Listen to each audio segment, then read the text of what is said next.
Thank you for remembering. గుర్తు చేసిన చాలా ధన్యవాదాలు. మనము భగవద్గీతలోని ఈ 5 అంశాల ఆధారంగా మనం ఆ, మన యొక్క కర్మ ఎలా మార్చుకోవచ్చు ఈ యొక్క మొత్తం కూడా మనం తెలుసుకుంటూ ఉన్నాము. ముఖ్యంగా ఈరోజు భగవద్గీత 5వ అధ్యాయము 12వ శ్లోకం. హరే 5వ కృష్ణ ప్రభుజీ, అధ్యాయం. ధన్యవాద ప్రణాం. హరే కృష్ణ అండి, అందరికీ దండవత్ ప్రణామం. ఈరోజు మనము 5వ అధ్యాయము 12వ శ్లోకం గురించి చర్చించుకున్నాము. ఏం చెప్తున్నారు, ఈ కృష్ణ కథ ఏం చెప్తున్నారు చూసుకున్నాము. ముందుగా మనము ప్రార్థన చేసుకుని గురుదేవులకి తర్వాత స్టార్ట్ చేద్దాం. ఎవరైతే చదవాలనుకున్నారో దయచేసి వాళ్ళందరూ కూడా వీడియోస్ ఆన్ చేసుకోండి. ఓ అజ్ఞానతిమిరాంధస్య జ్ఞానాంజనశలాకయా చక్షురున్మిలితం యేన తస్మై శ్రీ గురవే నమః. శ్రీ చైతన్య మనోభీష్టం స్థాపితం యేన భూతలే స్వయం రూపా కదా మह्यं దదాతి స్వపదాంతికం. వందేహం శ్రీగురో శ్రీయుతాపదకమలం శ్రీగురోన్ వైష్ణవాంశ శ్రీరూపం సగరజాతం సహగణ రఘునాథాన్వితం తం సజీవం సాద్వైతం సావధూతం పరిజన సహితం కృష్ణ చైతన్య దేవం శ్రీ రాధా కృష్ణ పాదాం సహగణ లలితా శ్రీ విశాఖాన్వితాంశ. నమో ఓం విష్ణుపాదాయ కృష్ణ ప్రేష్టాయ భూతలే శ్రీమతే జయ పతాకా స్వామినితి నామినే నమాచార్య పాదాయ నితాయ కృపదాయిని గౌరగత దామదాయ సగరగ్రవచారిణి. నమో ఓం విష్ణుపాదాయ కృష్ణ ప్రేష్టాయ భూతలే శ్రీమతే భక్తి వేదాంత స్వామినితి నామినే నమస్తే సారస్వతి దేవి గౌరవాణి ప్రచారిణి నిర్విశేష శూన్యవాది పాశ్చాత్య దేశతారిణి. జయ శ్రీ కృష్ణ చైతన్య ప్రభు నిత్యానంద శ్రీ అద్వైత గదాధర శ్రీవాసాది గౌరభక్త బృంద. హరే కృష్ణ కృష్ణ కృష్ణ హరే హరే హరే రామ రామ రామ రామ హరే హరే. మూకం కరోతి వాచాలం భంగం లంఘయతే గిరిం యత్ కృపాకరం తమహం వందే శ్రీగురుం దీనతారిణం పరమానంద మాధవం శ్రీ చైతన్యం ఈశ్వరం. హరి ఓం తత్సత్. వాంఛా కల్పతరుభ్యశ్చ కృపా సింధుభ్య ఏవ చ పతితానాం పావనేభ్యో వైష్ణవేభ్యో నమో నమః. అనంత కోటి వైష్ణవ భక్త వృంద की जय. नामाचार्य हरिदास ठाकुर की जय.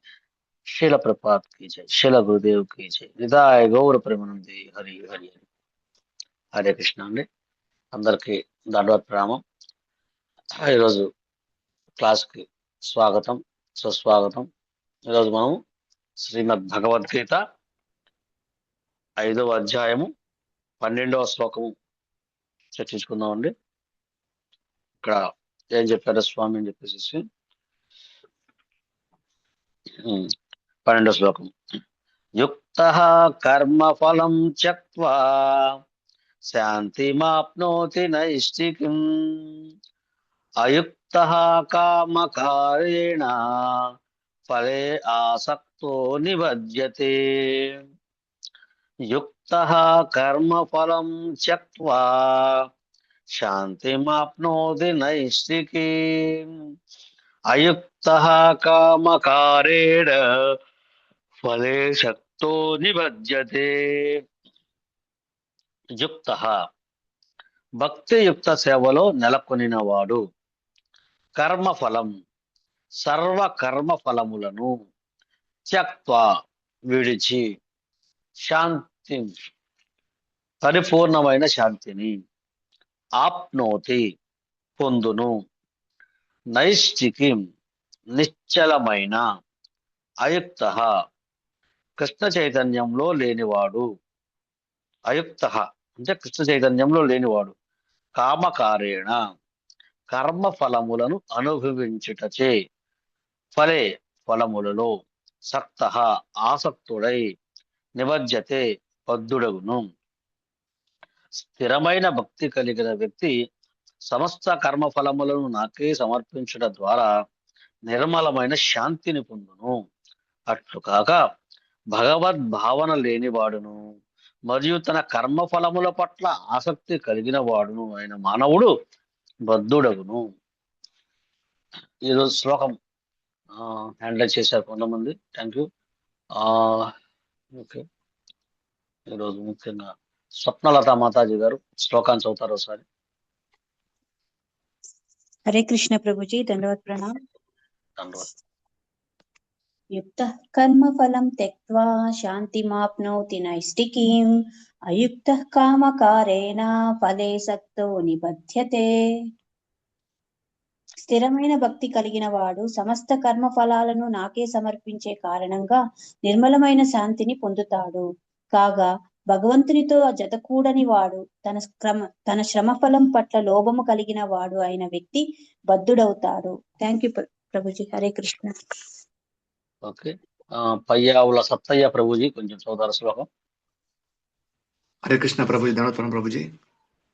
యుక్త కర్మ ఫలం తక్వా శాంతిమాప్నోతి నైష్టికీం అయుక్త కామకారేణ ఫలే శక్తో నిబధ్యతే. స్థిరమైన భక్తి కలిగిన వాడు సమస్త కర్మ ఫలాలను నాకే సమర్పించే కారణంగా నిర్మలమైన శాంతిని పొందుతాడు. కాగా భగవంతునితో జతకూడిన వాడు తన శ్రమ ఫలం పట్ల లోభము కలిగిన వాడు అయిన వ్యక్తి బద్ధుడవుతాడు. భాష్యం చదవండి ప్రభుజీ. శ్లోకం ఇంకా చదువుతారు ఎవరన్నా? శ్రీదేవి నేరెళ్ళ మాతాజీ గారు శ్లోకం చదువుతారా మాతాజీ? హరే కృష్ణ ప్రభుజీ. యుక్త కర్మఫలం త్యక్త్వా శాంతిమాప్నోతి నైష్టికీం అయుక్త కామకారేణ ఫలే సక్తో నిబధ్యతే. చదవమంటారా భాష్యం ప్రభుజీ? ఓకే, ఇంకా శ్లోకం చదువుదాం ఒకసారి ఎవరండి. ఒకసారి లాస్ట్ చదివి చేసి జనని మాతాజీ గారు శ్లోకం ఒకసారి చదవండి. హరే కృష్ణ ప్రభుజీ, ధన్యవాదాలు. యుక్త కర్మఫలం త్యక్త్వా శాంతిమాప్నోతి నైష్టికీం అయుక్త కామకారేణ ఫలే సక్తో నిబధ్యతే. భావం చదవమంటారా ప్రభుజీ? ఒక్క నిమిషం, మనం అందరికి అవకాశం ఇద్దాం. నెక్స్ట్ సునీత కంఠవనేని మాతాజీ. దయచేసి అందరూ అంటే రోజు ఎవరైతే ఉన్నారో వీళ్ళ వరకే హ్యాండిల్ చేస్తున్నారో వీళ్ళే అవకాశం అవుతున్నారు. మిగతా చాలా మంది ఉన్నారు. అందరూ కూడా మనం అందరం కలిసి ఈ యొక్క భాష్యాన్ని చదువుకుంటే బాగుంటుంది. అందరికి అవకాశం వస్తే బాగుంటుంది. ఇక్కడ ఉన్న ఎవరైతే ఉన్నారో వాళ్ళే రోజు మనం ఛాన్స్ ఇస్తున్నాము మనకి. అంటే మిగతా వాళ్ళు కూడా ఇంటలేదని కాదు, అవకాశం ఉంటే అందరూ వాళ్ళు కూడా చదవడానికి అవకాశం ఉంటుంది. దయచేసి ప్రయత్నం చేయండి. సునీత కంఠవనేని మాతాజీ దయచేసి ఈ యొక్క భాష్యాన్ని చదవండి, భక్తి వేదాంత భాష్యాన్ని. కృష్ణ ప్రభుజీ. భాష్యము. కృష్ణ భక్తి భావనలో ఉన్న వ్యక్తికి దేహ భావనలో ఉన్న వ్యక్తికి తేడా ఏమిటంటే, మొదటి వాడు కృష్ణుని పట్ల ఆసక్తుడై ఉంటే తరువాతి వాడు తమ కర్మ ఫలాల పట్ల ఆసక్తుడై ఉంటాడు. కృష్ణుని పట్ల ఆసక్తుడై ఉండి కేవలం అతని కొరకే పనిచేసే వ్యక్తి నిశ్చయంగా ముక్త పురుషుడు. తన కార్యఫలాల పట్ల అతనికి ఎటువంటి చింత ఉండదు. ఏదేని కార్యఫలం పట్ల చింతకు కారణం మనిషి ద్వంద్వ భావనలో అంటే పరతత్వము గురించిన జ్ఞానం లేకుండా పనిచేయటమేనని భాగవతంలో వివరించబడింది. శ్రీకృష్ణుడే పరమసత్యము, దేవాదిదేవుడు. కృష్ణ భక్తి భావనలో ద్వంద్వ భావన లేదు. ఉన్నదంతా శ్రీకృష్ణుని శక్తి ఫలమే. కృష్ణుడు సర్వశుభకరుడు. అందుకే కృష్ణ భక్తి భావనలోని కర్మలు పూర్ణస్థాయిలో ఉంటాయి. అవి దివ్యమైనవి, భౌతిక ప్రభావము లేనటివి. అందుకే కృష్ణ భక్తి భావనలో మనిషి శాంతితో నిండి ఉంటాడు. కానీ ఇంద్రియ భోగానికే లాభాన్ని లెక్క పెట్టడంలో చిక్కుకున్న వానికి అటువంటి శాంతి ఉండదు. కృష్ణునికి అన్యంగా వేరొక అస్తిత్వం లేదనే అవగాహనే శాంతికి, అభయత్వానికి వేదిక. ఇదే కృష్ణ భక్తి భావన రహస్యము. Thank you Prabhuji. Hare Krishna. Okay, మనం దీని ముందు శ్లోకం కూడా ఒకసారి చదువుకుందాం. మంజులత మాతాజీ 11వ శ్లోకం ఒకసారి చదవండి. శ్లోకం. హరే కృష్ణ ప్రభుజీ, ధన్యవాద్ ప్రణామ్. కాయేన మనసా బుద్ధ్యా కైవలేంద్రియైరపి యోగినః కర్మ కుర్వంతి సంయం త్యక్త్వాత్మ శుద్ధయే. హరే కృష్ణ ప్రభుజీ. భాష్యం. మనిషి కృష్ణ భక్తి భావనలో కృష్ణేంద్రియ ప్రీతి కొరకు పనిచేసినప్పుడు దేహము, మనస్సు, బుద్ధి లేదా ఇంద్రియాలతో చేయబడే ఏ కార్యమైనా భౌతిక కల్మషము నుండి పవిత్రమై ఉంటుంది.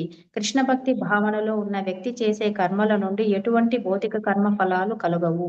అందుకే సాధారణంగా సదాచారాలని పిలువబడే పవిత్ర కార్యాలు కృష్ణ భక్తి భావనలో వర్తించడం ద్వారా సులభంగా నిర్వహించబడతాయి.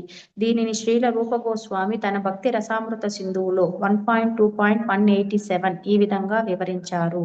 ఈహాయస్య హారేర్దాస్యే కర్మణ మనసా గిరా నిఖిలాస్వపి అవస్థాసు జీవన్ ముక్తః స ఉచ్యతే. దేహముతో, మనస్సుతో, బుద్ధితో, వాక్కుతో కృష్ణ భక్తి భావనలో పనిచేసే వ్యక్తి అంటే కృష్ణ సేవలో ఉన్నవాడు పలు నామమాత్ర భౌతిక కలాపాలలో నెలకొనినప్పటికీ భౌతిక జగత్తులోనైనా ముక్త పురుషుడే అయి ఉంటాడు. అతనికి మిథ్యాహంకారం ఉండదు. ఎందుకంటే తాను ఈ భౌతిక దేహమని గాని దేహము తనదని గాని అతడు అనుకోడు. ఈ దేహము తాను కాదని, ఈ దేహము తనకు చెందినది కాదని అతనికి తెలుసు. తాను స్వయంగా కృష్ణునికి చెందినవాడు. దేహము కూడా కృష్ణుడిదే చెందినట్టిది. దేహము, మనస్సు, బుద్ధి, వాక్కు, ప్రాణము, ధనము మున్నగు వాటి నుండి ఉత్పన్నమైన ప్రతీది అంటే తన దగ్గర ఉన్నదంతా కృష్ణ సేవకే ఉపయోగించినప్పుడు అతడు వెంటనే కృష్ణునితో జత కూడుతాడు. అతడు కృష్ణునితో జత కూడి ఉంటాడు. తాను దేహము ఇత్యాదులనే భావనకు దారితీసే మిథ్యాహంకార రహితుడై ఉంటాడు. ఇదే పరిపూర్ణమైన కృష్ణ భక్తి భావన స్థితి. హరే కృష్ణ ప్రభుజీ. Thank you Prabhuji. ఒకసారి నెక్స్ట్ మనం దీనికి అనుబంధంగా 13వ శ్లోకం కూడా అంటే 3 శ్లోకాలు చదువుకుంటే మనకు అర్థమవుతుంది. లావణ్య కొనికమల్ల మాతాజీ గారు చదువుతారా 13వ శ్లోకం అని? హరే కృష్ణ ప్రభుజీ. సర్వకర్మాణి మనసా సన్యసాస్తే సుఖం వసి నవద్వారే పురే దేహి నైవ కుర్వన్న కారయన్. దేహదారి తన స్వభావాన్ని నియంత్రించి సమస్త కర్మలను మానసికంగా విడిచిపెట్టినప్పుడు కర్మను చేయకుండా కర్మకు కారణం కాకుండా ఉండి 9 ద్వారాలు కలిగిన పురంలో సుఖంగా వసిస్తాడు. భాష్యం కూడా చదవమంటారా ప్రభుజీ? చదవండి. దేహదారి అయిన జీవుడు 9 ద్వారాలున్న పురంలో నివసిస్తాడు. దేహ కర్మలు అంటే దేహ రూప నగరము యొక్క కర్మలు.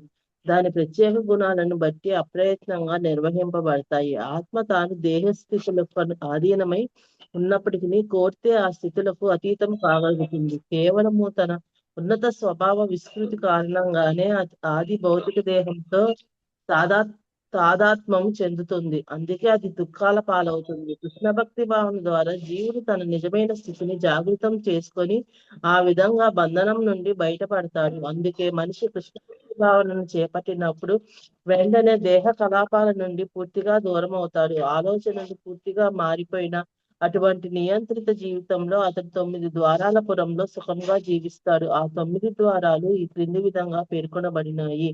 నవద్వారే పురే దేహి హంసో లీలాయతే బహిః వసి సర్వస్య లోకస్య స్థావరస్య చరస్య చ. జీవుని దేహంలో వసించే భగవంతుడే విశ్వమంతటా సకల జీవులకు నియామకుడు. దేహము 9 ద్వారాలు, 2 కళ్ళు, 2 నాసికారంధ్రాలు, 2 చెవులు, 1 నోరు, గుదము, మర్మాంగము కలిగి ఉంటుంది. జీవుడు తన బద్ధ స్థితిలో దేహంతో తాదాత్మ్యం చెందుతాడు. కానీ తనలో ఉన్న భగవంతునితో తాదాత్మ్యము చెందినప్పుడు దేహంలో ఉన్నప్పుడైనా అతడు భగవంతునిలాగా స్వతంత్రుడవుతారు. శ్వేతాశ్వతరోపనిషత్ 3.18. అందుకే కృష్ణ భక్తి భావనలో ఉన్నవాడు భౌతిక దేహానికి చెందిన బాహ్య కర్మలు, లోపల కర్మల నుండి ముక్తుడే ఉంటాడు. హరే కృష్ణ ప్రభుజీ. ధన్యవాదాలు. హరే కృష్ణ అండి. ముందుగా ఓం ఓం కృష్ణపాదాయ కృష్ణ పృష్ఠాయ శ్రీమతే భక్తి వేదాంత స్వామి నామిని నమస్తే సారస్వతి దేవి గౌరవాణి ప్రచారిణి నిర్విశేష శూన్యవాది పాశ్చాత్య దేశతారిణి. మనం శిల ప్రభుపాద దయ వల్ల ఈ కృష్ణ చైతన్యానికి అంటే మనం భగవద్గీతలోని 5 అంశాలను చర్చించుకుంటూ దీంట్లో కర్మ గురించిన విభాగంలో చర్చించుకుంటాం. దయచేసి ఎవరైనా ఈ క్లాస్ వినేటప్పుడు జపం చేస్తుంటే దయచేసి మీ యొక్క జపాన్ని కాసేపు వాయిదా వేయండి. చాలా కృష్ణ కథ చాలా గంభీరంగా శ్రవణం చేయడానికి ప్రయత్నం చేయండి. కొద్దిసేపు జపాన్ని ఆపి తర్వాత మీరు జపం చేసుకోండి. ఓకే, మనము ఇక్కడ 2 రకాల వ్యక్తుల గురించి మనకి చెప్తున్నారండి.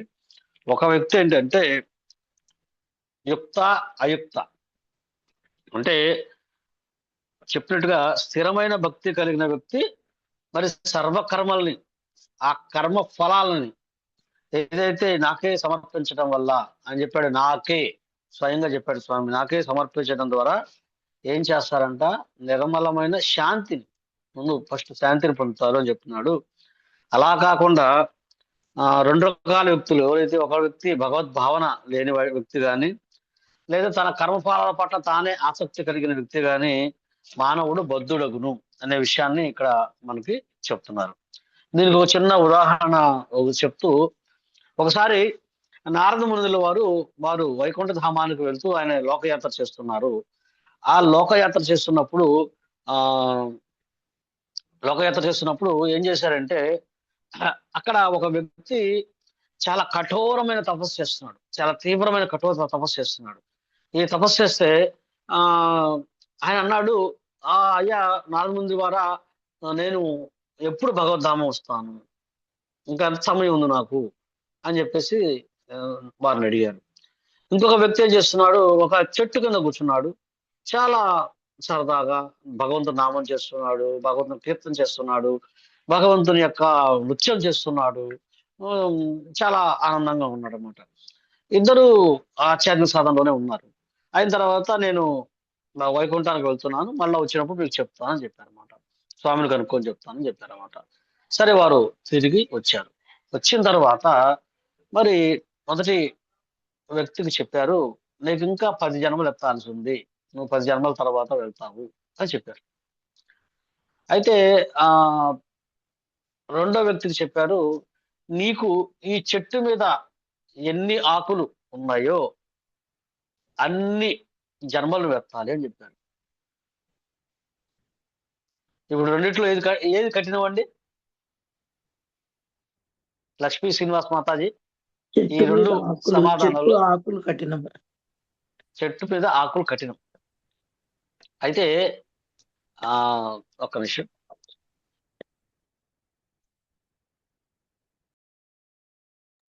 మరి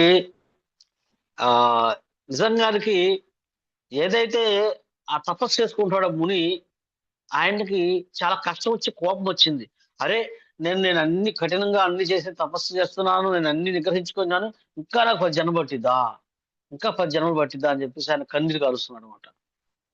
అదే ఆ చెట్టు కింద నృత్యం చేస్తున్న వ్యక్తి, భగవంతు నామాన్ని జపం చేస్తున్న వ్యక్తి, ఆయన ఏమన్నాడు, ఆహా, స్వామి నన్ను గుర్తు పెట్టుకున్నాడు, పర్వాలేదు, ఎన్ని జన్మలకైనా నేను భగవద్ధామానికి వెళ్తాను, ఏం పర్వాలేదని నన్ను స్వామి గుర్తు పెట్టుకున్నందుకు చాలా ఆనందంగా నృత్యం ఆయన కన్నీరు కాలుస్తున్నాడు.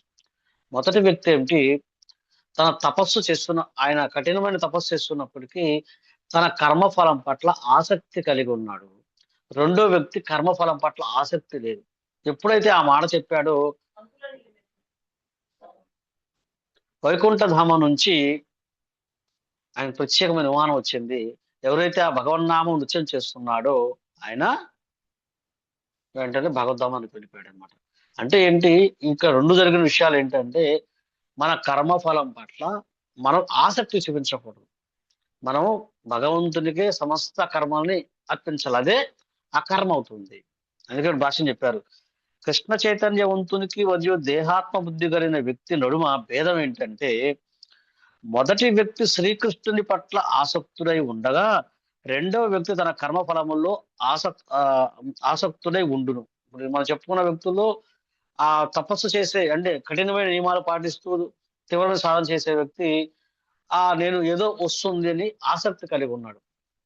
కానీ భగవత్ నామాన్ని జపిస్తూ భగవత్ నృత్యం చేస్తూ వాటికి ఆయన ఆనందంగా ఉన్న వ్యక్తి ఏంటి, ఆయన ఎటువంటి కఠిన నియమాలు పాటించట్లేదు, చాలా సరళంగా ఉన్నాడు, కానీ ఎటువంటి ఆసక్తి లేదు అన్నమాట, భగవంతునికి అర్పితంగా ఉన్నాడు అన్నమాట. అటువంటి వ్యక్తి శ్రీకృష్ణుడి పట్ల ఆసక్తిగా ఉన్నాడు. అది మనం అర్థం చేసుకోవాలి. ఈ యొక్క భాషణ ద్వారా మనము శ్రీకృష్ణుడి పట్ల ఆసక్తిగా ఉండాలి, కానీ భౌతికమైన విషయాలు లేదా ఈ మనం చేసే పనుల వల్ల ఏదో లాభం వస్తుంది అనే వాటి వల్ల ఆసక్తి అవుతుందంటే మనకి కర్మబంధనంలో చిక్కుకుంటాము అనే విషయాన్ని అర్థం చేసుకోవాలని చెప్పేసి ఇక్కడ చెప్తున్నారు అన్నమాట. తర్వాత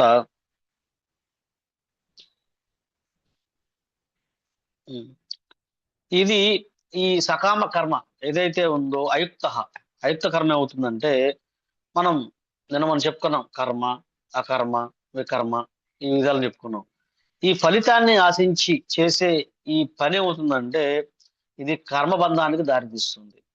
అది ఎట్లా అంటే ఒక విత్తనం నాటినప్పుడు మనకి అది ఎలాగైతే ఖచ్చితంగా కొద్ది రోజులకి ఫలాలు ఇస్తుందో, అలాగే మన స్వార్థంతో చేసే ప్రతి పని అంటే కర్మం పట్ల ఆసక్తి చేసే ప్రతి పని కూడా అది మనల్ని ఏం చేస్తుందండి, పునర్జన్మనకు వెళ్ళిపోతుంది. ఆ బ్రహ్మ భువనార్లోక పునరావర్తినో అర్జున మామపేచ్ఛ కౌంతేయ పునర్జన్మ నవిద్యతే. అందువల్ల మనం చేసే ఈ కర్మ వలన ఏమవుతుంది, స్వర్గలోకాలకో నరకలోకాలకో వెళ్ళాల్సి వస్తుంది. పైనుంచి చక్రంలో తిరుగుతూ మనల్ని పునర్జన్మలోకి బంధించేస్తుంది. అయుక్త అంటే సకామ కర్మ పట్ల చేసేదని చెప్పేసి ఇది చాలా ప్రమాదకరమైంది. రెండోది ఏంటి, నిష్కామ కర్మ అంటే ఏంటి, యుక్తతో చేసేది అనమాట. ఫలితాన్ని కృష్ణుడికి అర్పించేసేసి చేసే పని. మనం ఏమి ఆలోచన, ఇదంతా భగవత్ అర్పితంగా చేస్తాము, అది నైష్టిక శాంతిని ఇస్తుంది అంటే ఈ కర్మకి రియాక్షన్ ఉండదు, ఎటువంటి ప్రతిఫలం ఉండదు. దీన్నే అకర్మ అని కూడా అంటారు. ఇది మనం అర్థం చేసుకోవాల్సింది. మనము అకర్మ భగవంతునికి అర్పించాలి తప్పితే వాటి పక్కన అది ఏదైతే ప్రపాదలో మనందరికి నేర్పిస్తుంది ఏమిటి, మీరు నిష్కామంతో చేయండి. నిష్కామంతో చేస్తే భగవంతుడు ఆయనను రక్షిస్తాడు, మనకు కర్మబంధనం ఉండదు. ప్రతిదీ కృష్ణుడి కోసమే, కృష్ణ ప్రత్యర్థమే చెయ్యి అని చెప్పేసి చెప్తున్నాడు అన్నమాట. ఇంతకుముందు శ్లోకంలో కదా చెప్పారు, ఇది 11వ శ్లోకంలో కూడా ఏమొచ్చారు, ఆ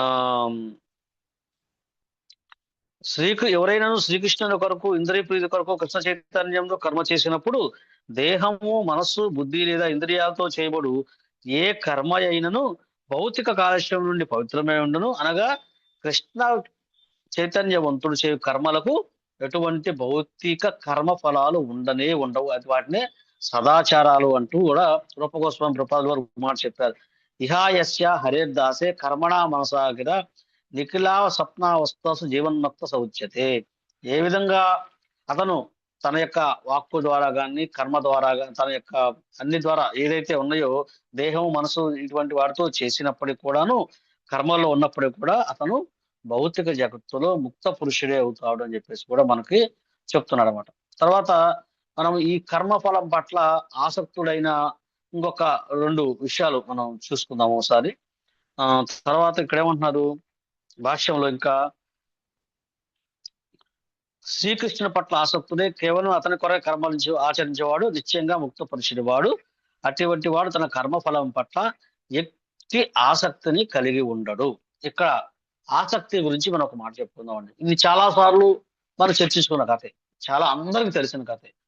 ఈ టాపిక్ వచ్చినప్పుడు మనం దాని గురించి ఒక చిన్న విషయం చెప్పుకుంటే ఆ పాయింట్ వైజ్ ఇదే కథని ప్రతి ఒక్క స్టోరీలో అవసరాన్ని బట్టి మనం చెప్పుకుంటూ ఉంటాం అనమాట. అందువల్ల మనం అర్థం చేసుకోవాలి, ఎన్నిసార్లు విన్నప్పటికీ కూడాను ఈ విషయంలో ఈ స్టోరీ ఎందుకు చెప్తున్నారు అనేది మనం, అందుకే మనకు భాగవతంలో అద్భుతమైన దివ్యమైన కథలు ఉంది. అలాగే మనం ముఖ్యంగా భరత మహారాజు గురించి చెప్పుకుందాం. అంటే కర్మ ఆసక్తి ఈ టాపిక్ మనం చూసుకున్నట్టే ఈ శ్లోకంలో చెప్పింది అదే, ఆసక్తి కర్మ గురించి చెప్పారు. మరి జడభరతుని కథ మనం అందరం విన్నాం, చాలాసార్లు విన్నాం. జడభరత కథలో అటాచ్మెంట్ అంటే ఆసక్తి ఎంత ప్రమాదకరమో చూపిస్తుంది మనకి. భరత మహారాజు మరి ఆయన మొత్తం తపస్సు చేసి అడవికి వెళ్ళి తపస్సు చేసుకుంటాడు.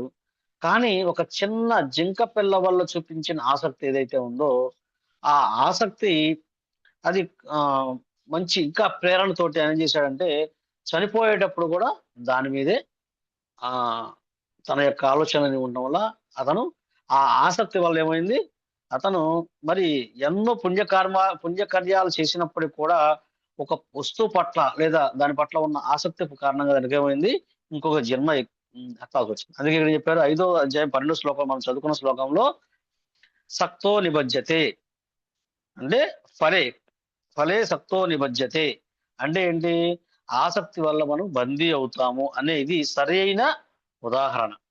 ఇది మంచి ఉదాహరణ. అందువల్ల భగవంతునితో పై కాకుండా వేరే దేని మీద మనం ఆసక్తి ఉన్నా కూడా మనకి కర్మబంధనం అవుతుంది అనే విషయాన్ని మనం అర్థం చేసుకోవాలి. మనం ఆసక్తి భగవంతుని ప్రేమే ఉండదు, మన చివరి క్షణం వరకు మనకు పరీక్షించబడుతుంది అనే విషయం అర్థం చేసుకోవాలి. తర్వాత మనం ఇంకోసారి చూసుకుంటే అహంకారం లేకుండా భగవంతునికే శరణాగతి పొందాలి. భగవంతునికే మనం రక్షణలో ఉంటే మనం ఎటువంటి ఇబ్బంది ఉండదనే విషయం చూసుకుంటే ఒక చిన్న స్టోరీ చెప్పుకుందాము. ఒకసారి అర్జునుల వారు ఆ ఆయన నేను గొప్ప ధనుర్ధారిని అనే కొద్దిపాటి అహంకారం ఉండేదన్నమాట. ఆడేమంటాడంటే నా బాణాలలో గంగా నదిపై వంతెన కూడా కట్టగలను అని చెప్పేసి అనుకుంటాడు అన్నమాట. చాలా గర్విస్తాడనమాట. ఆ అప్పుడు అనుకునేవాడు, ఆయన ఒక మాట అనుకునేవాడు అనమాట. రాముడు చాలా నిజంగా చాలా గొప్పవాడు, ఆయన చాలా ధనుర్విద్యలు పారంగతుడు. మరి అంత గొప్ప వ్యక్తి అయి ఉన్నప్పటికీ కూడాను ఈ ఉమ్, బాణాలతో నిమిషంలో కట్టేసేయచ్చు కదా బ్రిడ్జిని.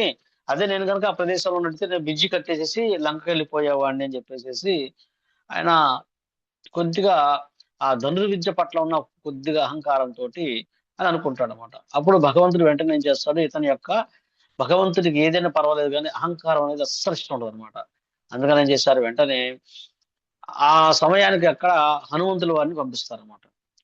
ఈయన ఏం చేస్తారు, అతనితోటి అంటాడు, నువ్వు కట్టే బ్రిడ్జి ఒక వానరం, నాలాంటి వానరము వెంటనే పడేస్తుందంటే ఈయన బ్రిడ్జి కడతాడు తన యొక్క యారోస్ తోటి. అట్లా కాలు పెట్టి పెట్టకముందు అది ముక్కలు ముక్కలు అయిపోతుంది అనమాట. అడుగు పెట్టగానే అది కూలిపోతుంది అనమాట. అప్పుడు ఏం చేస్తాడంటే ఆయన 2-3 సార్లు చేసినప్పుడే కూడాను ఆయన అది పడిపోతుంటుంది, ఆ బ్రిడ్జి పడిపోతుంటుంది అనమాట. అప్పుడు అర్జునుడు అయ్యో నేను ఇక చిన్న పని చేయలేకపోయాను, నాకు ఇంత అహంకారంతో ఉంది అని చెప్పి తన ప్రాణాన్ని కూడా త్యాగం చేయడానికి సిద్ధపడుతుంటాడు అనమాట. అప్పుడు వెంటనే కృష్ణుడు వచ్చి రక్షించి ఇతను సాక్షాత్తుగా ఆ రామచంద్ర భగవాన్ యొక్క సేవకుడు హనుమంతుల వారు అనే విషయాన్ని చెప్తూ అతనిలో ఉన్న ఆ అహంకారం అనే ఆ కర్మ పట్ల ఉన్న ఆసక్తి దాన్ని తొలగించి వేస్తాడనమాట. తొలగించి అతన్ని ప్రక్షాళన చేసి తర్వాత వారిద్దరి మధ్య సరిచి కూర్చి తర్వాత యుద్ధంలో ఆ జెండా పైన తను కూర్చుండేట్టుగా చెప్తాడనమాట. చెప్పేసేసి ఇంకొక విషయం కూడా చెప్తాడు, రామచంద్ర భగవానుడు ఆయన నామం చాలా శక్తివంతమైంది తెలియజేయటం కోసమని ఆ నామం అక్షరాలతోటి అక్కడ నిర్మించారు. అలాగే ఈ యారోస్తో వంతెన కట్టినట్టయితే ఎంతో మంది బలవంతులైన వారు ఉన్నారు, అది ఆగదు. కానీ ఆ దివ్యనామ మహిమను తెలియజేయటం కోసం అని చెప్పేసి రామచంద్ర భగవానుడు చేశాడని చెప్పేసి అక్కడ క్లారిటీ ఇస్తాడనమాట. అప్పుడు ఆయన తన యొక్క అహంకారాన్ని అహంకారాన్ని పోగొట్టుకొని చక్కగా చేస్తాడు అనమాట. అందువల్ల ఇక్కడ మనం చూసుకోవాల్సిన ఈ స్టోరీలో ఏంటంటే అర్జునుడు తన సొంత శక్తి ఏదైతే ఉందో అయుక్త అనే దాంతో వంతెన కట్టాలని చూశాడు, అందుకే విఫలమయ్యాడు.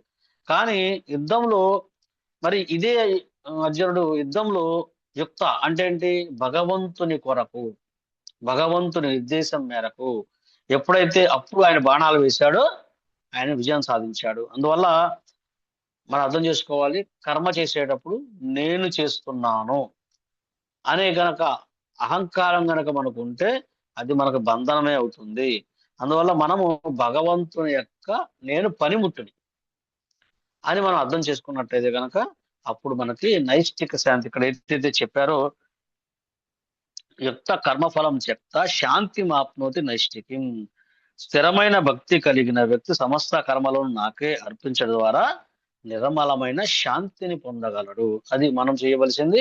కేవలం పూర్తిగా భగవంతునికి కర్మలు కనుక అర్పించినట్లయితే మనం చక్కగా ఎటువంటి ఇక్కడ ఏం చెప్పారంటే కృష్ణ చైతన్యంలో ద్వంద్వ భావన అంటే కృష్ణ చైతన్యం ద్వంద్వ భావనే ఉండదు. అంటే మనకు రెండు ఆలోచన లేదు, కేవలము మనం కర్మ చేస్తాము, మన కర్మని కృష్ణుడు అర్పిస్తాం, అంతే, వేరే ఆలోచనే ఉండదు ఎవరైనా సరే. ఇది మన కృష్ణ చైతన్యం ఉన్న గొప్ప అద్భుతమైన శక్తి అనమాట మనకు. అందువల్ల ఏమంటున్నారు, సమస్తము సర్వమంగళ కారుడైన శ్రీకృష్ణుని శక్తి ఫలమే అయినందున కృష్ణ చైతన్య కర్మలన్నీ అలౌకికములు, దివ్యములు మరియు భౌతిక ప్రభావం లేనట్టివి. కనుకనే కృష్ణ చైతన్యుడు మానవుడు పరిపూర్ణ శాంతితో నిండి ఉండును. కానీ ఇంద్రియ భోగము కొరకై లాభము గణించుటకు నువ్వున్న వ్యక్తి అట్టి శాంతిని సాధించలేడు. మరి ఒకసారి మనం చాలాసార్లు చర్చించుకున్న ఇంకో స్టోరీ కూడా ఉంది. ఏదైతే ఒక వ్యక్తి భగవాన్ శివుడు గురించి ఎంతో తపస్సు చేస్తాడు. తపస్సు చేసినప్పుడు నాకు చాలా గొప్ప విషయం, నాకు గొప్పది కావాలి, గొప్ప వస్తువు కావాలి ప్రపంచంలో అని అన్నప్పుడు ఆయన చెప్పాడు, ఇక్కడ బృందావనంలో సనాతన గోస్వామి ఉన్నారు, వారి దగ్గరకు వెళ్ళండి, ఆయన మీకు ఇస్తారని చెప్పాడు అనమాట. విలువైందని చెప్పేసి, వజ్రం ఆయన దగ్గర ఉందని చెప్పేసి. అయితే ఆయన వెళ్ళినప్పుడు చాలా ఒక చెట్టు కింద కూర్చొని చాలా జపం చేస్తూ చాలా ప్రశాంతంగా చాలా ఆనందంగా జపం చేసుకుంటున్నాడు. ఆయన దగ్గరికి వెళ్ళి, అయ్యా నన్ను శివుడి దగ్గరికి వెళ్తే శివుడు మీ దగ్గరికి వెళ్ళమన్నాడు అని చెప్పినప్పుడు, ఒక చాలా విలువైన మణి ఉందంట మీ దగ్గర అంటే, ఆ సరే అక్కడ డస్ట్‌బిన్ లో తీసుకో అని చెప్తాడు అనమాట. ఆయన వెళ్ళి ఆ డస్ట్‌బిన్ లో చూసినప్పుడు మణి అట్లాగా పడి ఉంటుంది అనమాట. ఆ మణిని తీసుకుంటూ ఆయన ఆలోచిస్తాడు. నేను చాలా విలువైంది అడిగాను. మరి ఇంతకన్నా విలువైంది, మరి విలువైంది ఉన్నప్పుడు ఆయన అక్కడ పడేసి ఈయన ఎందుకు ఇక్కడ నామాన్ని జపిస్తున్నాడు? లేదు దీంట్లో ఏదో రహస్యం ఉందని చెప్పేసి మళ్ళా ఆ యొక్క సనాతన గోస్వామి ప్రపాద్ వారి దగ్గరికి వెళ్ళినప్పుడు, అయ్యా నేను దీనికన్నా విలువైంది మీ దగ్గర ఉందా? నాకు అత్యంత విలువైంది కావాలి అని చెప్పినప్పుడు, విలువైంది ఉంది అని చెప్పేసి ఈ యొక్క భగవత్ హరే కృష్ణ హరే కృష్ణ కృష్ణ కృష్ణ హరే హరే హరే రామ హరే రామ రామ రామ హరే హరే అని ఈ దివ్యనామాన్ని అతనికి ఎప్పుడైతే ఇచ్చారో, ఆ దివ్యనామ పారవశ్యంలో అతనికి నిజమైన విలువైందో ఏమిటో ఆయన తెలుసుకున్నాడు అనమాట. అందుకని మనం ఏం చేయాలంటే, ఎవరైతే ఈ దివ్యనామాన్ని జపిస్తారో, భగవంతుని అనుసంధానమై ఉంటారో, అతను పరిపూర్ణమైన శాంతితో నిండి ఉంటాడు. కానీ అటువంటి ఆ లేకుండా, కృష్ణ చైతన్యంతో లేకుండా, తన కర్మఫలం పట్ల ఆసక్తి కలిగిన వ్యక్తి ఎప్పుడు కూడాను ఇంద్రియ భోగం కొరకు లాభాలను గడిస్తూనే ఉంటాడు కానీ ప్రశాంతంగా నిద్రించేదే ఉండదు. అతను ప్రశాంతంగా ఉండనే ఉండదు అని చెప్పేసి మనం చూస్తున్నాం బయట ఎంతో మంది. ఎంతో ఎట్లా ఉంటుందంటే, రోజుకి 24 గంటల కన్నా 26 గంటలు ఉంటే బాగుండని చెప్పేసి ఆస్తులను పెంచుకుంటూ చాలా కష్టపడే వాళ్ళు ఉన్నారు. కానీ వాళ్ళు ఏ రోజు కూడా ప్రశాంతంగా నిద్ర అనేదే ఉండదు వాళ్ళకి. ఎప్పుడు అశాంతితోనే ఉంటారు. కానీ కృష్ణ చైతన్యవంతుడు అవసరమైన మన భక్తులు కూడా చాలా పెద్ద పెద్ద వ్యాపారాలు చేసేవాళ్ళు ఉన్నారు. అయినప్పుడు వాళ్ళు చాలా శాంతిగా ఉంటారు. వారి సంపాదనని ఆ భగవంతునికి అర్పిస్తుంటారు అన్నమాట. అందువల్ల ఏమైంది, వాళ్ళు చాలా శాంతిగా ఉంటారని చెప్తూ ఆ ఇక్కడ ఏంటంటే, శ్రీకృష్ణునికి అన్యముగా ఇతర స్వతంత్రమైన అస్తిత్వం లేదని గుర్తించటయే శాంతికి నిర్భయత్వానికి ఆధారమగును. ఇదే కృష్ణ చైతన్యంలోని రహస్యము అనే విషయాన్ని మనకి ఇక్కడ చెప్తున్నారు అన్నమాట. అందువల్ల తర్వాత శ్లోకాలు కూడా ఏం చెప్తున్నారు, మరి ఆయన తన యొక్క స్వభావాన్ని నియంత్రించి, మరి ఈ నవద్వారాలు అంటే కలిగిన ఈ శరీరంలో గల 9 ద్వారాలు కలిగిన ఈ శరీరాన్ని భగవంతుని సేవలోనే మనం ఉపయోగించినట్లయితే, అతను చక్కగా ఎటువంటి కార్యం చేస్తున్నప్పటికీ అది కర్మబంధనంలో కాకుండా ఈ యొక్క నవ ద్వారం కలిగిన ఈ శరీరంలో, ఈ పురంలో ఆయన చక్కగా సుఖంగా జీవిస్తాడని చెప్పేసి మనకి ఈ శ్లోకం ద్వారా మనకు చేస్తున్నాడు. అందువల్ల ఈ యొక్క అధ్యాయం కూడా ఒకటే, కర్మయోగము కృష్ణ చైతన్య సహిత కర్మ. అందువల్ల మనం అర్థం చేసుకోవాలి, ఈ శ్లోకం ద్వారా మనము ఈ కర్మ మనల్ని బంధించకుండా ఎవరైతే చేసుకుంటారో అతను చాలా తెలివైన వాడు. ఎవరైతే ఈ కర్మ ద్వారా అతను ఈ జన్మ మరణ చక్రం చిక్కుకునేలాగా తన యొక్క కర్మ చేసుకుంటాడో, అతను నిజంగా బయటికి చాలా గొప్పవాళ్ళ కనిపించినప్పటికీ నిజంగా అతను చాలా బుద్ధిహీనుడు. అందుకని మనము ఈ యొక్క త్రిపాదు వారి ఆశ్రయాన్ని మనం స్వీకరించి మన కర్మలన్నీ కూడాను కేవలము కృష్ణుడి కోసమే కర్మ చేయాలి. అలాగే మన ఫలితాన్ని కూడా కృష్ణుడికి అర్పించాలి. ఏదైనా మనం వ్యాపారం చేయొచ్చు, ఉద్యోగం చేయొచ్చు, ఏ పని చేయొచ్చు, లేదా కృష్ణుడి కోసం మనం ఏదైనా ప్రచారం చేయొచ్చు, పుస్తక వితరణ చేయొచ్చు. ఏం చేసినప్పటికి కూడా ఇది కృష్ణుడి కోసం అర్పించినట్లయితే మనకు చాలా శాంతిగా ఉంటామని చెప్పేసి, అందుకనే ఈ శాంతి సూత్రం కూడా మనకి 5వ అధ్యాయంలోనే ఈ మొత్తం చెప్పి లాస్ట్ శ్లోకంలో చెప్తారన్నమాట. ఏమని చెప్తారు? 5వ అధ్యాయము 29వ శ్లోకము, భోక్తారాం యజ్ఞ తపసాం సర్వలోక మహేశ్వరం సుహృదం సర్వభూతానాం జ్ఞాత్మాం శాంతి ఉచ్యతి. ఈ విధంగా మనందరం కూడా శాంతిగా జీవించవచ్చు అని చెప్పేసి ఈ శ్లోకం ద్వారా మనకు తెలియజేస్తున్నారు. హరే కృష్ణ. ఈ శ్లోకంలో ఏదైనా డౌట్స్ ఉంటే అడగొచ్చు. తర్వాత మనము ఏదైనా ఒక 5 నిమిషాలు మంచి విషయాలు తెచ్చుకుందాము. డౌట్స్ ఉంటే హ్యాండ్ రైజ్ చేయండి, అడగాలనుకున్నా. హరే కృష్ణ.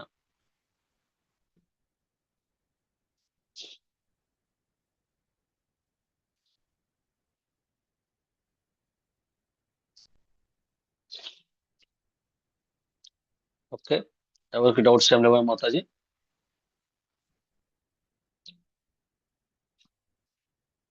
హరే కృష్ణ.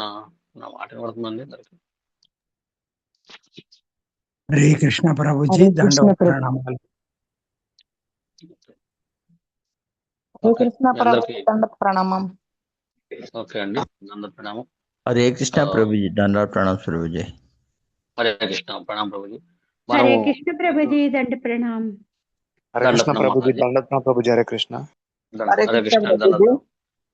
హరే హరే కృష్ణ కృష్ణ దండప్రణాం. ప్రభు. దండ ప్రణాం. హరే కృష్ణ ప్రభుజీ, దండప్రణామాలు. హరే కృష్ణ అండి. హరే కృష్ణ ప్రభు, మనము దండ ప్రణామం. నిన్న హరే కృష్ణ ఒక ప్రభు, దండ ప్రణామం ప్రభుజీ. హరే కృష్ణ అండి. దండోత్ప్రణామం. హరే కృష్ణ ప్రభుజీ, దండప్రణామం. హరే కృష్ణ దండోత్ప్రణామం అండి. ఈ శ్లోకం ద్వారా ఎవరికైనా డౌట్స్ ఉన్నాయా, లేదంటే మనము నెక్స్ట్ ఏదైనా ఒక టాపిక్ తీసుకొని కాసేపు ఒక 10 నిమిషాలు మనం కృష్ణ కథ భగవద్భక్తుల గురించి స్మరించుకొని మనం ముగించుకున్నాము. గత 2 రోజుల క్రితం చెప్పిన క్లాసులో నేను 4వ అధ్యాయం చెప్పినప్పుడు నేను ఏదైనా గురు మహారాజ్ గురించి ఏమైనా స్టోరీ చెప్పానా? ఏమన్నా చెప్పగలరా ఎవరైనా? దయచేసి చెప్పాలనుకున్న వాళ్ళు వీడియోస్ ఆన్ చేసి హ్యాండ్ రైజ్ చేసి చెప్తే ఎవరు చెప్తున్నారు నాకు అర్థమవుతుంది. దయచేసి ఇక్కడ అందరూ వీడియోస్ ఆపుతున్నారు, ఎవరనేది నాకు అర్థం కాదు. ఎవరైనా గుర్తు చేస్తారా దేని గురించి చర్చించుకున్నాం అనేది?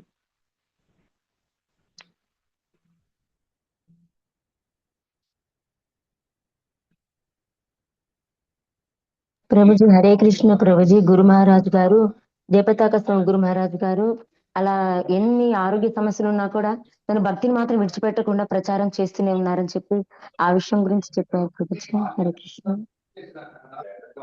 ఏ సందర్భంలో చెప్పారండి? ఎవరు మాట్లాడుతుంది? శుభాంగి శ్రీదేవి దాస్ ప్రభు. హరే కృష్ణ.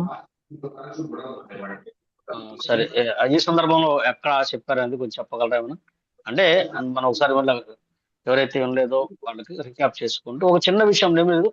మనం ఎటువంటి దివ్య సాంగత్యం 55 మంది వైష్ణవులు ఉన్నారు. ఒక్క చిన్న పదము కూడా మనల్ని ఎంతో ముందుకు తీసుకువెళ్తుంది అని అర్థం చేసుకుంటూ అందుకోసం ఏదైనా ఏ సందర్భంలో గురు మహారాజ్ ఆ మాట చెప్పారు గుర్తుందా? హరే కృష్ణ ప్రభుజీ, మెట్లు ఎక్కలేకపోతే నేను పాక్కునే వెళ్తానని అన్నారు ప్రభుజీ. ఆ సందర్భం చెప్పారు ప్రభుజీ. మెట్లు ఎక్కమంటే లిఫ్ట్ లో వెళ్తున్నాను, అక్కడ లిఫ్ట్ వెళ్ళడానికి అవకాశం లేకపోతే నా భక్తుల కోసము, నా శిష్యుల కోసము, నా శిష్య సమూహం కోసము నేను అవసరం అయితే నేను పాక్కుంటా వెళ్ళి వాళ్ళకి నేను సేవ చేస్తాను అని మనకి అటువంటి గొప్ప మనకి ఎవరు స్వయంగా చైతన్య మహాప్రభు యొక్క అనుచరుడు అని శిల ప్రపాద్ వారు చెప్పారు. అటువంటి మన గురు మహారాజు గారు ఆయన ఆ శిష్యుల కోసం ఎంతగా తపన పడుతున్నారని చెప్పేసి అర్థమవుతుంది.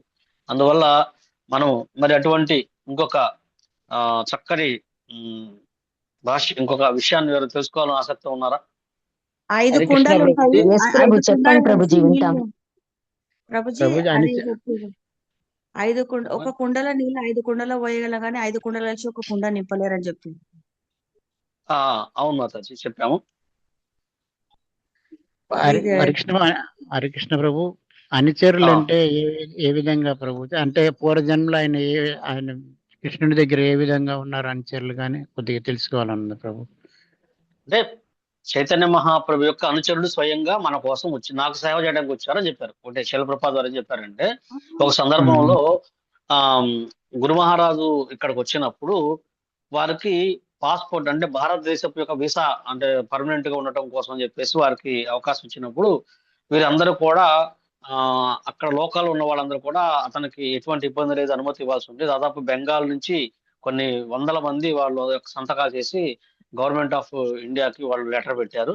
లెటర్ పెట్టినప్పుడు స్వయంగా ఆ యొక్క మంత్రి ఏదైతే పౌర శాఖల మంత్రి ఉన్నాడో దానికి సంబంధించిన మంత్రి దగ్గరికి వెళ్ళినప్పుడు శిలప్రపాదులు స్వయంగా చెప్తూ, ఇతను నా శిష్యుడు, ఈయన నాకు సహాయం చేయటానికి చైతన్య మహాప్రభు యొక్క అనుచరుడు, ఈయన నాకు సహాయం చేయడానికి వచ్చారు, స్వయంగా ఆయన గౌరాంగుని యొక్క అనుచరుడు అని చెప్పేసి సాక్షాత్ శిలప్రపాదులు వారే ఆయన గురించి చెప్పారనమాట. అటువంటి అంటే వారి భక్తిని ప్రచారం చేయడం కోసము స్వయంగా వారు వచ్చారని చెప్పేసి అటువంటి ఒక సాంగత్యంలో మనం ఉన్నాం అనమాట.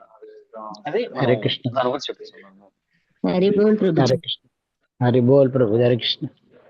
హరే కృష్ణ. తర్వాత ఈరోజు నేను ఇంకొక విషయం చెప్తున్నాను. మీరు ఎవరైనా మంచి విషయం ఏదైనా చెప్పాలనుకుంటే మీరు చెప్పొచ్చు గురు మహారాజ్ గురించి కానీ ఇంకెవరైనా ఉండి చెప్పొచ్చు. నేను తర్వాత ఒక శిష్యుడు చెప్తాను అనమాట. మనం భగవద్గీత చదువుకుంటున్నాము. అలాగే భగవద్భక్తుల కథ చదువుకున్నప్పుడు ఏమవుతుందంటే ఇంకా ఒక్క చిన్న లైన్ అయినా సరే అది మళ్ళా మన భక్తిలోకి వెళ్ళటానికి, మన భక్తి జీవితం ముందుకు వెళ్ళటానికి, మళ్ళా ఏమాత్రం కొద్దిగా మనకి ఇబ్బందులు ఉన్నా, రకరకాల కారణాలు చెప్తున్నా, రకరకాల ఉన్నా దాన్ని ఛేదించుకొని మన భక్తి మళ్ళీ స్వచ్ఛందంగా మనం ముందుకు వెళ్ళడానికి అవకాశం లభించింది అనమాట. అందుకని మనం భగవద్భక్తుల కథలు కూడా మనం చర్చించుకోవాలి.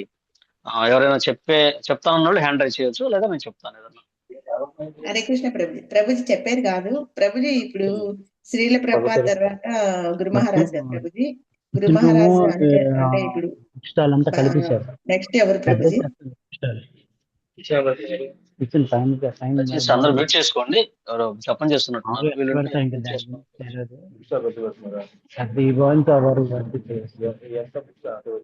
చూపిస్తారా? చేయండి ప్రభుజీ, అందరిని మ్యూట్ చేయండి ప్రభుజీ, డిస్టర్బ్ అయిపోతున్నాం క్లాసు. హరే కృష్ణ, అందరూ మ్యూట్ చేసుకోండి దయచేసి. Okay, thank you. అందువల్ల గురు మహారాజ్ 40 రూపీస్ తోటి అమెరికాకు పోయారు ప్రభుజీ. ఆయనకి వాళ్ళు అక్కడ ఒప్పుకోలేదు మత ప్రచారానికి. ఆయన కూడా కొన్ని ప్రాబ్లమ్స్ వచ్చినాయి, కేసెస్ కూడా అయినాయి. ఆయన కూడా శిల ప్రభుపాద్జీ అట్లే ఆయన ప్రచారం చేసి ఆయన చాలా మందిని భగవద్గీతను పరిచయం చేశారు. హరే కృష్ణ ప్రభుజీ. గురు మహారాజ్ గారు జలదూతలో వెళ్తారు కదా, అప్పుడు 2 సార్లు హార్ట్ స్ట్రోక్ వస్తుంది ప్రభుజీ.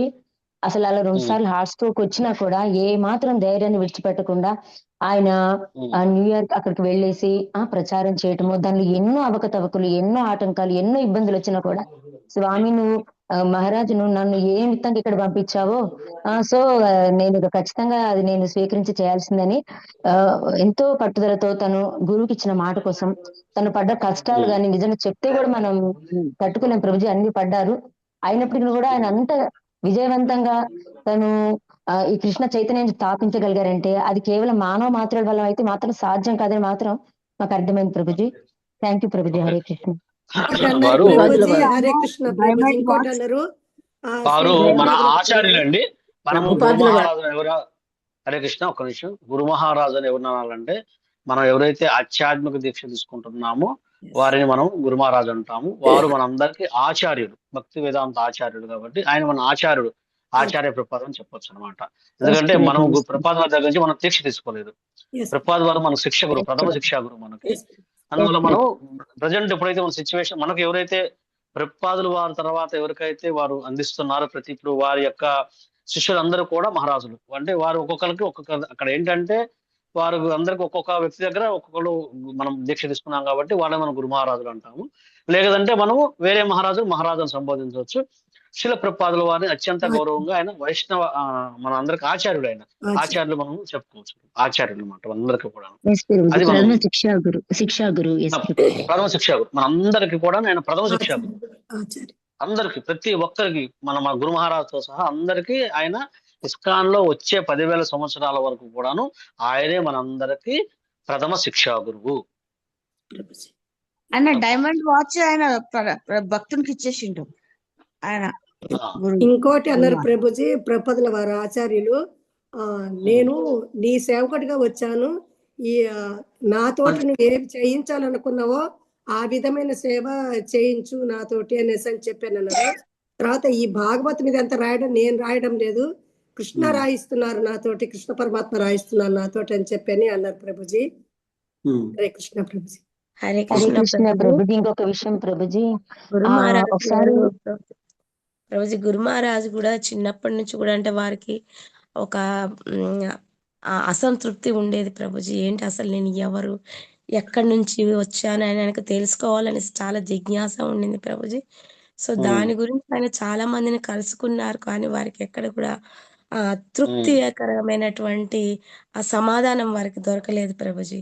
ఎప్పుడైతే వారు ప్రభుపాదుల వారిని కలిశారో, ఎప్పుడైతే వారి ప్రసంగాన్ని విన్నారో అప్పుడు వారికి అనిపించింది, నేను ఎవరి గురించి అయితే అన్వేషిస్తున్నానో, ఎవరి దగ్గర కోసం అయితే నేను నేర్చుకోవాలి, సాధన చేయాలనుకునే వీరే నాకు కరెక్ట్ అయిన గురువు అనేసి ఇంకా అప్పటి నుంచి ప్రభుపాదుల వారి దగ్గర ఆయన శిష్యుగా జాయిన్ అయిపోయారు ప్రభుజీ.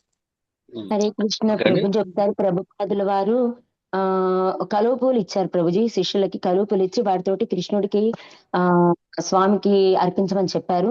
అయితే వాళ్ళకి ఏంటంటే అసలు ఈ కలువ పూలు చుట్టుపక్కల అసలు లేనే లేవు కదా, ప్రభుపాదుల వారికి ఎలా లభించాయని అడిగితే నాకు చెప్తారు ప్రభుపాదుల వారు, నాకు రాత్రి కృష్ణుడు ఇచ్చారు ఈ పూలు అని చెప్తారు. అది వాళ్ళకి దాన్ని యాక్సెప్ట్ చేయాలనిపిస్తుంది. అది ఎలా, అసలు ఇక్కడ కలువ పూలే లేవు కదా, ఎలా వచ్చిందని వాళ్ళ సందేహం అన్నమాట. అయితే వాళ్ళు ఏం చేస్తారు ప్రభుజీ, శిష్యులంతా కలిసి ఆ చుట్టుపక్కల దాదాపుగా ఎంతో దూరం దాకా అసలు కలువ పూలు ఉన్నాయా లేవని మొత్తం చూసి వచ్చారంట ప్రభుజీ. అసలు ఎక్కడ కూడా ఒక్క కలుపు కూడా లభించలేదు. ఇంకా అప్పుడు వాళ్ళకి అర్థమైంది ప్రభుపాదుల వారు ఎంతటి గొప్ప వాళ్ళు, ఆయనకి స్వయంగా కృష్ణ భగవానుడు వచ్చి ఆ కలువ పూలు ఇచ్చారని వాళ్ళు ఎంత ఆనందాన్ని పొందారంటే అది వర్ణనాతీతం ప్రభుజీ. అదొక సంఘటన గుర్తొచ్చింది Prabhuji. Thank you, Hare Krishna. Thank you. ఇప్పుడు మీరు చెప్పిన కలువ పూలు గురించే నేను ఇంకొక సందర్భం చెప్తాను. ఇప్పుడు నేను ఎందుకు చెప్తున్నాను, గురు మహారాజు అంటే జయపతాక స్వామి గురు మహారాజు గారు ఆయన ఏం చేశారంటే ఒకసారి ఒక కలువ పువ్వుని ఆయన అప్పుడు శిలప్రపాదుల వారు చాలా వీక్ గా ఉన్నారు, చాలా కష్టంగా ఉన్నారు, మాయాపూర్ వచ్చారు, ఆ భజన కుటీర్లోనే ఉంటున్నారు, చాలా ఇబ్బందిగా ఉంది ఆయనకి. ఇస్తున్నప్పుడు ఒకరోజు ఆయన చాలా అన్వేషణ చేసి ఒక మంచి కలువ పువ్వుని తీసుకొని శిలప్రపాదుల వారికి అందించారు ప్రేమగా గురు మహారాజు గారు. పరపూజ జయపతాక స్వామి గురు మహారాజు గారు ఈ కలువ పువ్వుల్ని దయచేసి అవకాశం ఉంటే వీడియోస్ ఆన్ చేసుకుంటే, నేను భక్తులతో ఎదురుగా కూర్చొని మాట్లాడుతున్నా ఒకటే ఉంటుంది, లేకపోతే నాకు ఎలా ఉంటుందంటే ఏదో గోడతో మాట్లాడినట్టు ఎవరు లేకుండా నేను ఎవరితో మాట్లాడుతున్నాను, ఎవరితో వారి యొక్క ప్రతిస్పందన ఎందుకు నాకు తెలియట్లేదు అనమాట. అది ఆన్లైన్ క్లాసులో మనకి ఒక అద్భుతమైన అవకాశం, కానీ ఈ విధంగా ఉంటే నేను ఎవరితో మాట్లాడుతున్నాను మనకు కనీసం రెస్పాన్స్ అనేది ఉంటుంది, లేకపోతే అంత దాని ప్రేమ అనేది మనం వ్యక్తం చేసుకోలేదు, స్వీకరించలేము మనం. అందుకోసం మీకు చెప్తున్నాను, దయచేసి అనేదా భావించవద్దు. ఏదైతే ఈ కలువ పువ్వు ఇచ్చినప్పుడు శిలప్రపాదులు మాట అంటారనమాట, హే జయపతాక్, నువ్వు గనక ఈ కలువ పువ్వు ఇచ్చావంటే, ఒక పువ్వు నాకు ప్రతిరోజు పువ్వు ఇచ్చావంటే నేను ప్రతిరోజు లెగిసి నేను ఇంకా ఉత్సాహంతో చేయగలను సేవ భగవంతునికి, నువ్వు నాకు ప్రతిరోజు కలువ పువ్వు ఇస్తే అని చెప్తారనమాట. ఆ ఒక్క మాట ఏదైతే ప్రపాదులు వారు చెప్పారు, ఆ రోజు నుంచి ఈ రోజు వరకు ప్రతిరోజు జయపతాక స్వామి గురు మహారాజు గారు శిలప్రపాదుల వారికి కలువ పువ్వు సమర్పిస్తారు, ఒక పువ్వు సమర్పిస్తారు ప్రతిరోజు కూడా. అప్పటి నుంచి అది గురువు పట్ల ఒక మాట, వారు గురువు చెప్పిన మాట పట్ల అంత అంకిత భావం. ఆ అంకిత భావం ఎలా ఉంటుందో దయచేసి వారి యొక్క స్టోరీ నేను చెప్తాను. ఇది ఒక మన గురు మహారాజ్ స్టోరీ ఒకటి, ఆయన యొక్క విధానం ఒకటి, ప్రపాదుల వారు తన భక్తుల పట్ల ఎంత నిబద్ధత కల్పించారు, అట్లాగే వారిలాగా మనం ఎలా చెయ్యాలి అనేది కనీసం వారిలో 1% చేసినా సరే మనం ఈ కృష్ణ చైతన్య ఉద్యమాన్ని మనము ముందుకు తీసుకెళ్ళడానికి అవకాశం ఉంది. ఇది మన పవిత్రత కోసం అనేది నేను ఒక చిన్న చెప్తున్నాను. ప్రభుపాద వారు ప్రపంచానికి గీతా పరిచయం చేసిండు, చాంటింగ్ ఇంట్రొడ్యూస్ చేసిండు, మనల్ని భక్తి మార్గంలోకి తీసుకురావడానికి. ఆయన కృష్ణ భగవాన్ తోటి మనకి ఆల్మోస్ట్ నేర్చుకునేటట్టు, దేవాది దేవుడు కృష్ణ భగవానుడు ఇవన్నీ మనము చదువుకొని నేర్చుకునేటట్టు మనకి చాలా చాలా మెయిల్ చేసింది. హరే కృష్ణ ప్రభుజీ. ఒకసారి ప్రభుపాదుల వారి యొక్క ప్రింటింగ్ ప్రెస్ మొత్తం కూడా తగలబడిపోతుంది ప్రభుజీ. అయితే ప్రభుపాదుల వారు అనుకుంటారు, నన్ను ఇంకా భౌతికమైనటువంటి వాటి నుంచి పూర్తిగా కూడా కృష్ణుడు నన్ను దూరం చేస్తున్నారని ఆనందిస్తారు. అదే మామూలు వ్యక్తులైతే అలాంటి సంఘటన జరిగితే నేను భగవంతుని ఇంత ఆశ్రయించానే, నాకు ఇన్ని కష్టాలు తీసుకొచ్చారని ఆలోచిస్తారు. కానీ ప్రభుపాదులు మాత్రం అలా అనుకోలేదు, నన్ను పూర్తిగా భౌతిక వ్యవహారం నుంచి వాటిని విడిపడి నన్ను ఆధ్యాత్మికంగా పురోగమించడానికి నాకు ఈ విధంగా ఇచ్చారని భావించారు ప్రభుజీ. అది నిజంగా ప్రభుపాదుల వారి వల్ల మాత్రమే సాధ్యమని అనిపిస్తుంది ప్రభుజీ. ఈ రోజుల్లో మాత్రం మాలాంటి వాళ్ళ వల్ల మాత్రం సాధ్యం కాకపోవచ్చు. సో ప్రభుపాదుల వారు ఎంత గొప్ప వాళ్ళో ఇట్లాంటి చిన్న చిన్న విషయాల ద్వారా అసలు అద్భుతమైనటువంటి ఫీలింగ్స్ వస్తాయి Prabhuji. Thank you Prabhuji. Hare Krishna. Hare Krishna. Okay, ఇప్పుడు నేను ఒక స్టోరీ చెప్తాను. శ్రీ జయపతాక స్వామి గురు మహారాజులు మరి వారి శిష్యుల మధ్య జరిగిన ఒక హృదయ విదారకమైన ప్రేమతో కూడిన సంభాషణ. దయచేసి ఎవరైనా శ్రద్ధగా వినాలనుకుంటే ఏదన్నా ఒక్క 5 minutes మీ యొక్క దృష్టిని ఈ మాటల మీద కేంద్రీకరించండి. ఈ చెప్పే వినే మాటల వల్ల మన హృదయంలో పరివర్తన రావాలి. మన హృదయం ఖచ్చితంగా ఎవరైనా మేము చెప్పిన తర్వాత ఈ యొక్క మాటలు ఎవరి మీద ప్రవర్తన చూపించిందో, ప్రభావం చూపించిందో, దీనివల్ల మీ యొక్క భక్తి సాధనలో ఏదైనా మెరుగైనా రావాలని, నాలో రావాలని అందరం కూడా దానికోసమే ఈ కొన్ని మంగళకరమైన వాక్యాలు నేను మీ రోజు మీ దగ్గర తీసుకొస్తున్నాను. అది చిన్న సెంటెన్స్ అయినా సరే దానికోసం. ఎందుకంటే తిరిగి మనలో జవసత్వాలు కూడుకొని ప్రతిరోజు మనము భక్తిలోకి ముందుకు వెళ్ళాలి. ఎందుకంటే మనం ఒక పోరాటం చేస్తున్నాం. ఏంటంటే 2 రకాల పోరాటాలు ఉన్నాయండి. ఒకటేంటంటే మన ఇంద్రియాలతో పోరాటం చేస్తున్నాం ఒకటి. రెండోది భౌతికమైన వ్యక్తులు ఉన్న ఈ సమాజంలో మనం ఇమడలేక మనం అట్లాగే ఉన్నాం. కానీ కృష్ణ చైతన్యం పరిచయం అయ్యాక ఇమడలేక అటు పోరాటం చేస్తున్నాము. మన ఇంద్రియాలతో పోరాటం కూడా చేస్తున్నాం. అత్యంత శక్తివంతమైన ఇంద్రియాలతో పోరాటం చేస్తున్నాం మనం. ఈ పోరాటంలో మనకి ఎన్నో ఆయుధాలు కావాలండి. అందుకనే గురువు యొక్క శక్తి కావాలండి మనకి. ఈ గురు శక్తి లేకపోతే మన వల్ల కాదు. అందుకని ఆ గురు శక్తిని మీకు అందించడం కోసం ఒక చిన్న ప్రయత్నం చేస్తున్నాను. దానివల్ల నేను పవిత్రం అవుతాను. అందుకోసం మీకు థ్యాంక్ యూ. ఇక్కడ ఏం చెప్తున్నారు ఏంటంటే శ్రీల జయపతాక స్వామి గురు మహారాజులు మరియు వారి శిష్యుల మధ్య జరిగిన ఒక హృదయ విదారకమైన ప్రేమతో కూడిన సంభాషణ. చాలా శ్రద్ధగా వినండి. ఒకసారి గురు మహారాజు యొక్క ఆరోగ్యము అత్యంత క్లిష్టంగా ఉంది. ఆయన శరీరం నిండా సూదులు, వెనక భాగాన బెడ్స్ లేదా పరుపులు ఉన్నాయన్నమాట. కదలలేకపోతున్నారు. వారికి కిడ్నీ డయాలసిస్ వల్ల విపరీతమైన వేదన, విపరీతమైన నొప్పి. అప్పుడు ఒక శిష్యుడు గురు మహారాజుల యొక్క పాదాల దగ్గర కూర్చొని ఆయన ఆ పరిస్థితి చూస్తుంటే కన్నీళ్ళు ఆగటం లేదు శిష్యుడికి. ఏమిటి ఇంత పెయిన్ పడుతున్నారు వీరని చెప్పేసి ఇలా అన్నాడు కన్నీళ్ళతోటి. అయ్యా గురుదేవా, మీరు సాక్షాత్తుగా పరమాత్మకి ప్రియమైన వాళ్ళు, చాలా ప్రియమైన వాళ్ళు. మీరు తెలుసుకుంటే ఈ క్షణంలో ఈ వ్యాధిని మీరు వదిలించుకోవచ్చు. కానీ ఎందుకు మీరు ఎంత నరకయాతన అనుభవిస్తున్నారు అని చెప్పేసి మా కళ్ళ ముందు ఇలా మీరు నలిగిపోతుంటే మేము చూడలేకపోతున్నాం తండ్రి. ఆయన అదే ఓ తండ్రి అంటే మనకు ఆధ్యాత్మిక తండ్రి కదా ఆయన. నేను చూడలేకపోతున్నాం, మేము భరించలేకపోతున్నాం, మేము మా కన్నీరు ఆగటం లేదు అని చెప్పేసి చాలా వినయంగా అడిగారు అనమాట. ఆ శిష్యుడు అడిగారు అనమాట. అప్పుడు ఆయన చెప్పాడు. గురు మహారాజులు చాలా నెమ్మదిగా కళ్ళు తెరిచాడు. తెరిచి ఎంతో కరుణ చూపించాడు. కరుణ చూపిన నిండితోటి శిష్యుల వైపు చూస్తే ఇలా అన్నాడు, నాయన నేను అనుభవిస్తున్నది నా కర్మ కాదు. ఇది నేను మీ అందరికి దీక్షలు ఇచ్చినప్పుడు మీ పాప భారం అంతా నా భుజాల పైన వేసుకున్నాను. మీ పాప భారం అంతా నా భుజాల పైన వేసుకున్నాను. మీరు తెలియక చేసే తప్పులు, మీ అపరాధాలు ఇవన్నీ నా అనారోగ్య రూపంలో నా శరీరాన్ని బాధించి వేస్తున్నాయి, నన్ను ఇబ్బంది పెడుతున్నాయి. ఒకవేళ నేను ఈ నొప్పిని వదులుకోవాలంటే, నేను కనుక ఈ నొప్పిని వదిలేసేసుకోవాలంటే నేను మీ అందరినీ వదిలేయాలి. కానీ నేనేం చెప్పానంటే మీ అందరినీ చేయి పట్టుకొని నా స్వామి కృష్ణుడి దగ్గర తీసుకువెళ్తానని నేను ప్రమాణం చేశాను తండ్రిగా. దయచేసి ప్లీజ్ మ్యూట్ చేసేయండి. అందరికి డిస్టర్బెన్స్ అవుతుంది. మంచి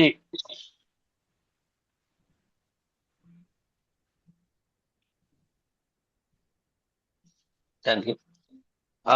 ఏమని చెప్పారు, నేను మీ చెయ్యి పట్టుకొని మీ అందరిని కూడా కృష్ణుడి దగ్గర తీసుకువెళ్తానని నేను మీ తండ్రిగా మీ తరపున నేను ప్రమాణం చేశాను. మరి మిమ్మల్ని నరకానికి పంపించడం కంటే కూడాను మీ నరకాన్ని నా శరీరంలో భరించడం చాలా నాకు ఇష్టము.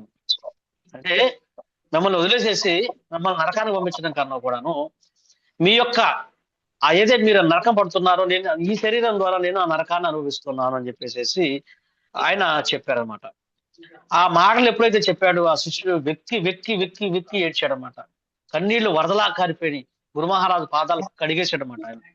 అందువల్ల మనం అర్థం చేసుకోవాలి, ఒక చిన్న సేవ చెప్తే మనకి ఎన్నో రకరకాల కారణాలు గుర్తొస్తాయి. చిన్న సేవ చేయమంటే భక్తులు మందిరంలో ఇలా చేస్తాం, మనం బద్దకిస్తాము. మరి ఆయన మన కోసం మరణంతో పోరాడుతున్నారండి. ఇప్పుడు ఎంతో మంది మహారాజులు ఉన్నారు, గురు మహారాజుతో పాటు ఎంతో మంది ఉన్నారు. వాళ్ళు మరణంతో పోరాడుతున్నారు వాళ్ళు.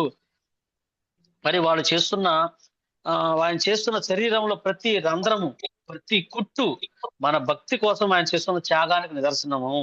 ఆయన పడుతున్న వేదన మనం తగ్గించలేము, కానీ ఒక పని చేయగలము. మనం సరిగ్గా భక్తి చేసి ఏదైతే సరిగైన నియమాలను పాటిస్తూ ఆయనకి అపరాధాలు లేకుండా సేవ చేసినట్లయితే అది ఆయనకి ఉపశమనం లభిస్తుంది. అది మనం చేయాల్సింది. తర్వాత ఇంకోసారి జయప్రకాశ్ స్వామి మహారాజు గారు స్పృహ కోల్పోయి ఆసుపత్రిలో ఉన్నారు. ఎవరు బాగా డిస్టర్బెన్స్ గా ఉంది. దయచేసి లక్ష్మి M14 చేసుకున్నారు. ఎవరున్నారు చిన్న ఓకే, ఎవరు లేరు. Thank you. మన్నించాలి. ఇతర శ్రద్ధగా వినే భక్తులకు కూడా డిస్టర్బెన్స్ అవుతుంది, అందుకని నేను మ్యూట్ చేయమన్నాను, మన్నించాలి. తర్వాత ఒకసారి జయప్రతాప్ స్వామి గురు మహారాజు గారు స్పృహ కోల్పోయారు.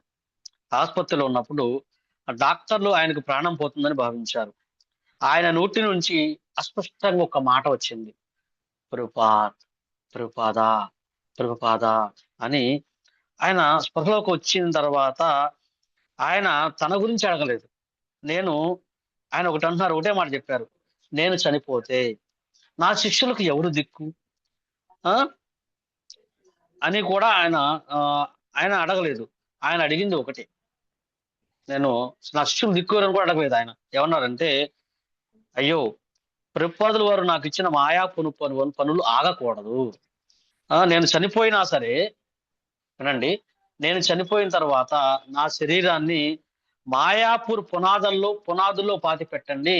ఆ విధంగా మాయాపూర్ యొక్క మందిరానికి నా శరీరం ఒక ఇటుకలాగా మారుతుంది అని గురు మహారాజు, అంటే తన శరీరాన్ని ప్రతి అణువు గురు మహారాజుకి శిల ప్రభుపాదుల వారు ఇచ్చిన ఆదేశాలను ఎలా పాటించాలి, ఎలా కృష్ణ చైతన్య తన యొక్క బాధ్యతను ఎలా నిర్వర్తించాలి, అందువల్ల మనం తన ప్రతి అణువుని దానికి అర్పిస్తున్నారు. అందువల్ల మనం అర్థించాల్సింది, ఇటువంటి గురు మహారాజులు మనకున్నారు, గురువులు మనకున్నారు. అందువల్ల మనము గర్వపడడం కన్నా కూడాను మనం చాలా బాధ్యతతో కూడా ఉండాలి. చాలా బాధ్యతతోటి, అరే మనం తెలియదు చేసే ఇంత చిన్న తప్పుల వల్ల ఆయన ఎంత కష్టపడుతున్నారు, అందువల్ల మన కోసం ఆయన బతుకుతున్నారు కదా, మనం రోజు కనీసం వారానికి ఒక రోజైనా సరే మనం సేవ చేయలేమా కనీసము అని చెప్పేసి మనం అనుకొని, ఆ విధంగా మనము నిస్వార్థంతో మనము గురువుకి మనం కృతజ్ఞతాభావంతో మనం సేవ చేసినట్లయితే ఖచ్చితంగా మన సేవని గురు మహారాజుకి వెళ్తుంది, ఆయన స్వీకరిస్తారు. అందుకని మనం చాలా నిబద్ధతతోటి కొంచెము ప్రయత్నం చేయండి అందరూ కూడాను. అంటే మీరు చేయట్లేదని కాదు, ఎవరైనా ఇటువంటి కథలు విన్నప్పుడు ఏమవుతుందంటే, వారి గొప్ప గొప్ప లీలలు విన్నప్పుడు ఏమవుతుందంటే, మనలో మళ్ళా జవసత్వాలన్నీ మళ్ళా మేలుకొలిపి ఉత్సాహంతో సేవ చేయడానికి ఈరోజు ఆదివారం ఉంది. ఈ చిన్న తీసుకొని మనం ఏం చేస్తాం, మన భక్తుల్ని ఎవరినన్నా తోడు తీసుకొని మందిరానికి వెళ్ళగలిగినట్టయితే, అక్కడ చెప్పే ఒక్క స్టోరీ అయినా సరే, వాళ్ళ నుంచి ఒక మంచి మాట అయినా సరే, పలకరింపు అయినా సరే వాళ్ళలో మార్చగలిగితే, వాళ్ళు కృష్ణ చైతన్యానికి పరిచయం కాగలిగితే, అప్పుడేమవుతుంది, ఆటోమేటిక్ గా గురు మహారాజులు శిల ప్రభుపాదుల వారు ఎంతో ఎంతో ఎంతో సంతోషిస్తారు. ఆ విధంగా మనకున్న పరిధిని బట్టి మనం ప్రచారం చేయొచ్చు, మన సేవ మనం చేయొచ్చు, మన నామాన్ని మనం చెప్పొచ్చు. ఈ విధంగా చిన్న సేవ అయినా సరే మనం చేయటానికి ప్రయత్నించినట్లయితే చాలా బాగుంది. అట్లాగే మీరు గమనించినట్లయితే కొన్ని సంవత్సరాల క్రితం ఒక మహారాజు చనిపోయారు. ఆయన చాలా నాకు ఇష్టమైన మహారాజు. ఆయన వారిని బ్లాక్ డైమండ్ అని కూడా అంటారంట, పేరు గుర్తు రావట్లేదు. ఆఫ్రికా నుంచి వచ్చారు ఆయన. రాధానాథ్ మహారాజు కూడా చాలా ప్రియమైన వ్యక్తి. ఆయన బొలోమా క్యాన్సర్ తోటి చనిపోయారు, వారు పేరు గుర్తు రావట్లేదు. బాగా బ్లాక్ లిస్ట్ లో ఉంటారు. ఆయన 45 రోజుల పాటు లాస్ట్ లో చాలా నరకం, అంటే చాలా ప్రత్యక్షంగా శరీరాన్ని అణువు మొత్తం తినేస్తుంది బోన్ క్యాన్సర్. తింటున్నప్పటికి కూడా పరమపూజ్య రాధానాథ్ మహారాజు గారు వారి పక్కనే ఉండి ఈ 40 రోజుల పాటు ఆయన తన యొక్క కార్యకలాపాలను ఆపేసేసి అక్కడే కూర్చొని వారికి ప్రతిరోజు భాగవత శ్రవణం చేస్తూ వారికి కృష్ణ కథ చెప్తూ, వారి యొక్క చివరి సమయంలో మీరు చూస్తే ఎంత కఠినాత్ముడి యొక్క హృదయం కూడా కరిగిపోతుందండి. వారి ఆయన కీర్తన చేసేది ఉంటే, ఆయన లాస్ట్ కీర్తన ఏదైతే ఉందో ఆ కీర్తన ఆయన చేస్తూ ఉంటే ఆ పెయిన్ నరాలు పొడుస్తూ ఉన్నప్పుడు కూడా ఆయన భగవంతుని హరే కృష్ణ మంత్రాన్ని కీర్తిస్తారు, చాలా అద్భుతంగా చేస్తారు. మరి అటువంటి మహారాజులు మనకు ఎంతో మంది ఉన్నారు. రాధా గోవిందదాస్ మహారాజు గారు, మరి రాధానాథ్ మహారాజు, లోక్నాథ్ మహారాజు గారు, ఇట్లా ఎంతో మంది మహారాజులు మనకి గొప్ప వాళ్ళు మనకి ఇక్కడ ఎదురుగా ఉన్నారు. ముఖ్యంగా మనం చూస్తున్నాం, ఎన్ని ఇబ్బందులు పడుతున్నప్పటికీ తన సేవని వీల్ చైర్ నుంచి, మనం చెప్పే కదా వీల్ చైర్ లోనే నా యొక్క రథం అని చెప్తున్నారు గురు మహారాజు గారు. ఇటువంటి వాళ్ళందరూ మనకి ఉన్నారు. వారి నుంచి మనం స్ఫూర్తిగా తీసుకొని మన భక్తిని ఇంకా ఇంకా ఇంకా డెవలప్ చేసుకుంటూ, ఇప్పుడు మీకు క్లాస్ చెప్తున్నారు. ఈ క్లాస్ చెప్పాలంటే ఎంతో వారు ఎంతో సిస్టమ్ ఏర్పాటు చేయాలి, అన్ని చేసుకొని. ఎందుకని? మీరు దాన్ని తెలుసుకొని దాన్ని 10 మందికి పంచాలి. 10 మందికి పంచినట్లయితే ఈ ఉద్యమం అనేది ఇంకా ఇంకా ఇంకా ప్రభుపాద వారు చెప్పారు, నాకు కొన్ని 10 లక్షల మంది ఆచార్యులు కావాలని చెప్పారు. 10 లక్షల మంది ఆచార్యులు. అలాగ మనం అందరం కూడా ప్రభుపాద వారి యొక్క సేవలో మనం నియుక్తం కావాలి, మనం ఆచరించాలి. ఈ యొక్క దివ్యనామాన్ని, ఈ యొక్క దివ్య చైతన్యాన్ని అందరికీ మన భక్తులందరికీ, మన బంధువులందరికీ పంచాలి. అదే మనం చేసే భగవంతుని చేసే, అంటే ప్రభుపాదులు వారు చేసే గొప్ప సేవ. హరే కృష్ణ. ధన్యవాదాలు. హరే కృష్ణ ప్రభుజీ. హరే చాలా కృష్ణ. ఇన్స్పైర్ చేసే విషయం చెప్పారు ప్రభుజీ. నిజంగా మాలాంటి పతితులను ఉద్ధరించడానికి మా పాపాలన్నీ కూడా వాళ్ళు స్వీకరిస్తారంటే మేము ఎంత నీచమైన వాళ్ళము, ఇంకా మేము ఎంత ప్యూర్ గా చేయాలి భక్తి అనేది వాళ్ళని చూసిన తర్వాత అదని ఇంకా మేలుకోవాలి ప్రభుజీ. ప్రతి ఒక్కళ్ళం కూడా మనం దీక్ష తీసుకున్నామే, మరి మన బాధ్యత అంతా తండ్రి స్వీకరించారు, మనకు ఒక మళ్ళీ జన్మిచ్చారు. మరి అటువంటి ఆయనకి మనం ఏ విధంగా రుణపడి ఉండాలి, ఎలా చేయాలి, భక్తి చేయడమే వాళ్ళకి కావాలి. సో భక్తి చేసేటప్పుడు ఎటువంటి అవకతవకలు లేకుండా చేసే ప్రయత్నం చేయాలనేది మీరు ఇప్పుడు ఈరోజు చెప్పిన కథ, ఈ విషయాల ద్వారా మాకు అర్థమైంది ప్రభుజీ. ఇంకా మేము గట్టిగా ప్రయత్నం చేస్తాం ప్రభుజీ, గురు మహారాజ్ కృప వల్ల. Thank you Prabhuji. Hare Krishna. Hare Krishna. Okay, మరో ఒకటి ఏంటంటే రాధారాజు మహారాజ్ చెప్తారు ఎప్పుడు కూడాను, గురు మహారాజు గారు ఎప్పుడు కూడా కనీసం ఒక్కళ్ళని కూడా ఆయన నిందించారంట. ఎంత ఉన్నా సరే ఆయన ఎవరిని కూడా ఆయన నిందించడంట. అందువల్ల మనం అర్థం చేసుకోవాలి, మనం ఎవరి పట్ల లోపాలను చూడకూడదండి. ఎవరు లోపాలను చూడకుండా మనము, వారు రకరకాల దానివల్ల ఉంటారు. అందువల్ల మనం లోపాలను కాకుండా మంచినే చూడాలి. మంచినే చూసి, మందిరంలో రకరకాల సమస్యలు ఉండొచ్చు, మేనేజ్మెంట్ లో ఉన్నప్పుడు రకరకాల సమస్యలు ఉండొచ్చు. అందువల్ల మనం మేనేజ్మెంట్ దృష్టి నుంచి ఆలోచించకుండా మనము భక్తికి అనుకూలమైన దాన్ని మనం స్వీకరించాలి. మిగతాది ఉందనుకోండి, అయ్యో నాకు అంత అర్హత లేదు, దాన్ని ఎనలైజ్ చేసే శక్తి నాకు లేదని చెప్పేసి ఒకసారి ఏమైందంటే, అందుకని ఏదన్నా వివాదం, భక్తుల మధ్య వివాదం కానీ ఇట్లాంటివి వచ్చినప్పుడు ఒక సీనియర్ భక్తుల్ని సంప్రదించి మనం దీన్ని మనము శాస్త్రపరంగా ఎలా చూడాలి అని మనం డిసైడ్ చేసుకోవాలి. ఎందుకంటే మనం వెళ్లే కొద్దీ ఏమవుతుందంటే కొన్ని లోతులు తెలుస్తున్నప్పుడు ఏంటంటే కొన్ని ఇబ్బందులు కూడా చూస్తుంటాము. అది భక్తుల మధ్య కావచ్చు, కుటుంబంలో కావచ్చు, మన సమాజంలో కావచ్చు. మనం చూస్తున్నప్పుడు దీన్ని మనం ప్రతిదాన్ని శాస్త్రపరంగా ఒక ఉన్నతమైన వైష్ణవుని సంప్రదించి ఎలా చేయాలి. నేను ఒకసారి ఏమైందంటే, ఒక మందిరంలో ఒక చిన్న ఇద్దరు భక్తుల మధ్య కొంచెం వివాదం జరిగింది. ఇద్దరు ఉన్నతమైన వ్యక్తులే, ఇద్దరు మంచి పొజిషన్ లో ఉన్నవాళ్ళే. నాకు అర్థం కాలేదు, మేము భక్తులకు వచ్చిన కొత్తలో. అయితే నేను క్లాస్లో ఈ మాట ఎవరైతే నాకు చెప్పారో నేను ఉండటం వల్ల ఒక మంచి వైష్ణవుడి దగ్గరికి వెళ్ళి, అయ్యా ఇలా ఎందుకు జరిగింది, మరి దీన్ని నేను ఎలా అర్థం చేసుకోవాలి, మరి ఇంత పెద్ద గొప్పగా చెప్తున్నారు కదా, ఇలా ఎందుకు జరిగినప్పుడు వారు ఒక ఉదాహరణ చెప్పారు. ఏమనంటే, ఎప్పుడు కూడా ఉన్నతమైన వ్యక్తుల వద్ద కానీ ఇద్దరి మధ్య జరుగుతున్నప్పుడు మన దృక్కోణాన్ని మన దృష్టి పెట్టి చూడకూడదు. అది వాళ్ళు ఎందుకోసం ఆ సేవ చేస్తున్నారని చెప్తూ ఒక ఉదాహరణ చెప్పారు. ఒకసారి పృథు మహారాజు, శ్రీమద్ భాగవతం 4వ స్కందంలో పృథు మహారాజు గారు ఒక యజ్ఞం చేస్తుంటారు. ఆయన భగవంతుని యొక్క ప్రతినిధి, ఆయన స్వయం భగవంతుని అవతారం వారు. తర్వాత ఆ యజ్ఞాన్ని 99 యజ్ఞాలు అయిపోయింది, 100వ యజ్ఞము. దాన్ని భంగపరచడానికి ఇంద్రుల వారు ఎన్నో రకరకాల ప్రయత్నాలు చేస్తున్నారు. దాని మధ్య పెద్ద గొడవ అయిపోయింది వాళ్ళకి. ఇంద్రుడు లోకపాలకుడు, పృథు మహారాజు భగవంతుని శక్తావేశ అవతారం.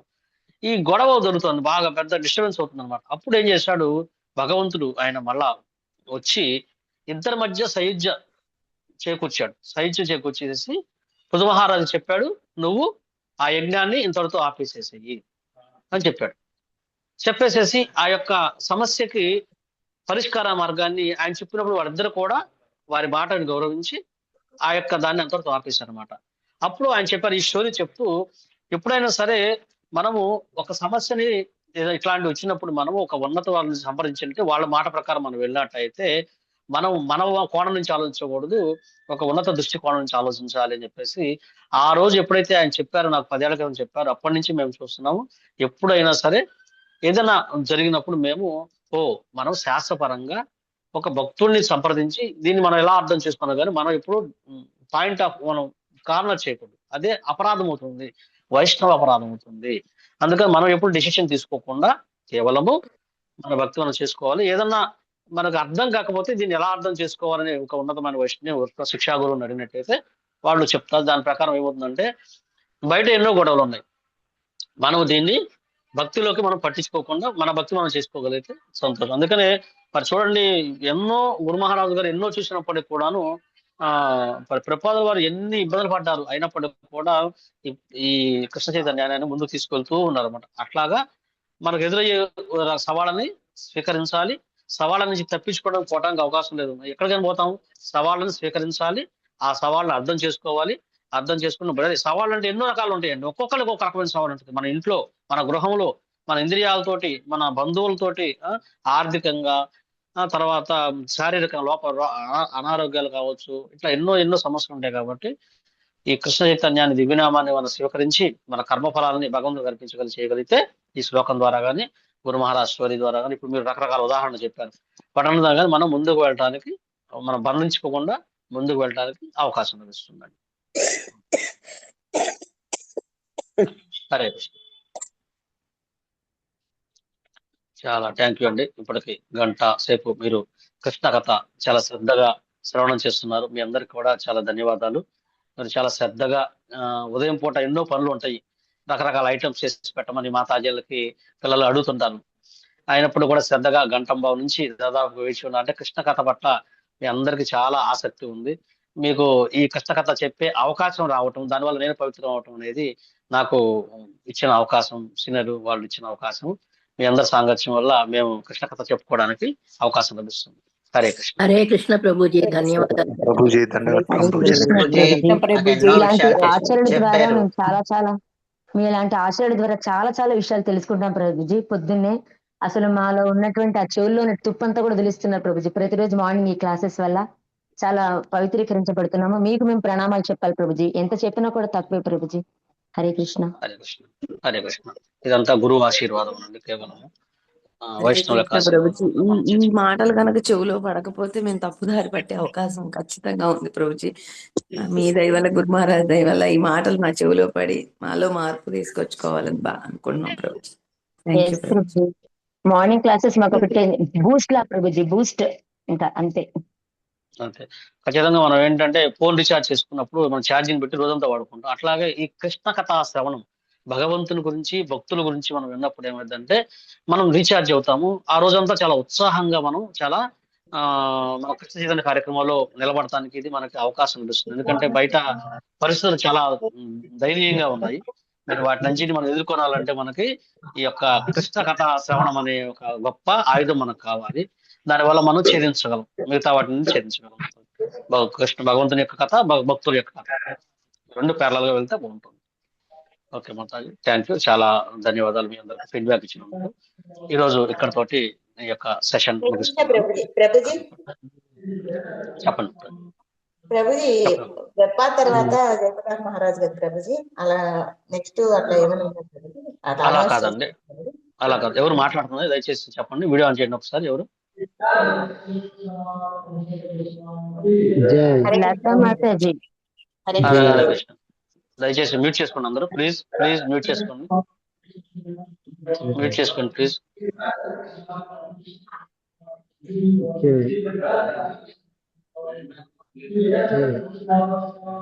శ్రీనివాసరావు ప్రభు మ్యూట్ చేసుకోరా ప్లీజ్.